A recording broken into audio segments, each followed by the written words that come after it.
Out at me is that this does appear to be in direct conflict with what then FBI Director James Comey testified to before the Senate Intelligence Committee, that several months later with the incoming president, when he briefed him at Trump Tower, he briefed him that these allegations were largely unverified and salacious. So this seems to be a far cry, or there's a lot of daylight between what Comey testified to and what's being claimed in the Democrats' memo. I'm now halfway through at page 5, and I want to draw your attention rather to a key section right here, and it goes to one of the central findings of the Republican memo, that the dossier's funding, that it was funded by the DNC and Clinton campaign, that this was never directly shared with the National Security Court that granted the surveillance warrant for Trump campaign aide Carter Page. And their argument is that the court really should have known the specifics of this research document and that there was really an agenda behind it. And what the Democrats write on this front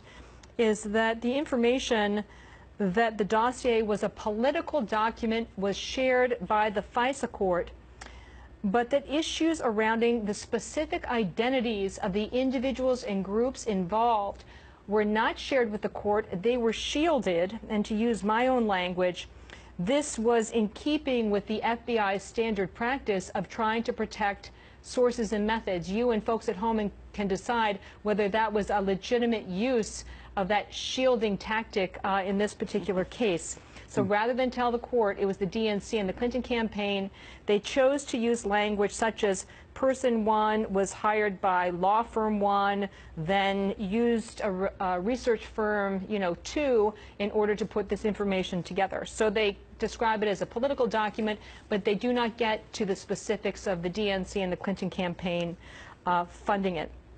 Now, one of the critical issues in the Republican staff memo is that Christopher Steele, his contact was terminated with the FBI after they concluded that he had lied about his contacts with the media. He was directed by Fusion GPS, the opposition research firm, to brief a half-dozen American media outlets about the findings of the dossier in an effort to sort of seed that narrative in media reporting. And what the Democrats' version says right here is that once the FBI cut off contact with Christopher Steele, the British spy, this was shared with the court, and they also shared with the court in the January 2018 renewal. So there were multiple renewals of the surveillance warrant for Carter Page. That one of the reasons Steele had made disclosures is that he was extremely frustrated with Director James Comey's decision to reopen the Clinton email case just 10 days before the 2016 election. So they talked about Steele's frustration with Comey, though I've yet to see a reference here to Steele's own statements that he had this sort of personal animus and wanted to do whatever it took to stop candidate Trump. Final point before I send it back to you. There's been widespread reporting that the FBI paid Christopher Steele for this work on the dossier, but the Democrats' memo states very clearly that the Justice Department never paid Steele for the dossier work. It was correct that the FBI had authorized payment for the work, but in effect the check was never written and sent and cashed by Steele. So they authorized payment, but ultimately, this is a quote, ultimately never received payment from the FBI for any dossier-related information. So in summary here, they make the argument that the FBI and Justice Department really did everything they needed to do when they told the FISA court it was a political document, the Trump dossier.